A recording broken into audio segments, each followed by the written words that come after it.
इराणमध्ये अयतुल्ला Ali Khamenei यांच्या मृत्यूनंतर जामकरण मशिदीवर लाल रंगाचा झेंडा फडकवण्यात आला। हा लाल झेंडा म्हणजे सूडाची नांदी असल्याचं मानलं जातंय, कारण या झेंड्यावर इमाम हुसेन यांचा बदला असं लिहिलेलं होतं। पण हे इमाम हुसेन नेमके कोण आहेत? त्यांच्या बदल्याचा इथे संदर्भ काय आहे? मशिदीवर लावलेल्या लाल झेंड्याचा नेमका अर्थ काय? हे सगळं आज आपण जाणून घेणार आहोत। नमस्कार, मी साधना राजवाडकर, कॅमेरामॅन रोहितसह हिंदुस्तान पोस्टमध्ये तुमचं सगळ्यांचं स्वागत करते। इमाम हुसेन म्हणजे मोहम्मद पैगंबरांचे नातू।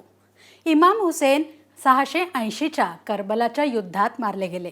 करबलाचं युद्ध शिया आणि सुन्नी मुस्लिमांमध्ये झाल्याचं म्हटलं जातं। काही रिपोर्टमध्ये तसा दावाही करण्यात आलाय। अर्थात या बाबतीत काही मतमतांतरही आहेत, पण काहींच्या मते तो केवळ सत्ता संघर्ष होता।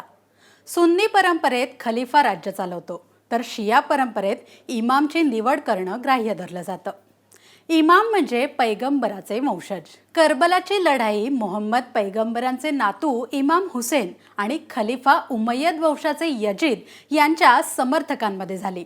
पैगंबरांच्या मृत्यूनंतर उमय्यद वंशातल्या लोकांनी धर्माची आणि सत्तेची सगळी सूत्र आपल्या हाती घेण्याचा प्रयत्न केला।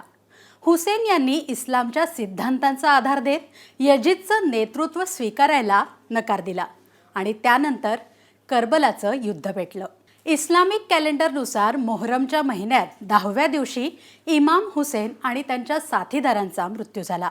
या दिवसाचं शिया मुस्लिमांसाठी भावनिक आणि धार्मिक महत्त्व आहे।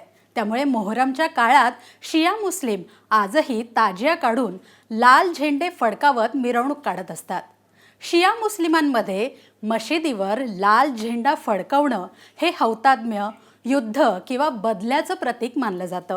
लाल झेंडा प्रामुख्याने इमाम हुसेन यांच्या बलिदानाची आठवण करून देण्यासाठी, शत्रूंना इशारा देण्यासाठी किंवा युद्धाच्या वेळी फडकवला जातो। शिया परंपरेतला हा ध्वज अन्यायाचा बदला घेण्याचा संकेत मानला जातो। इराणमधील जामकरण मशिदीवर लावण्यात आलेला लाल झेंडा सहसा लष्करी संघर्ष किंवा प्रमुख नेत्यांच्या निधनानंतर फडकवला जातो। खामेनेई यांच्या मृत्यूनंतर लाल झेंडे अनेक ठिकाणी फडकवण्यात आले। या झेंड्याच्या माध्यमातून इराणने इस्रायल आणि अमेरिकेला तर इशारा दिलाच आहे, पण सुन्नी मुस्लिमांविरुद्धच्या युद्धाचं बिगुलही वाजवलंय। त्यामुळे शिया आणि सुन्नी मुस्लिमांमधल्या संघर्षाचा वणवा पुन्हा एकदा पेटलाय।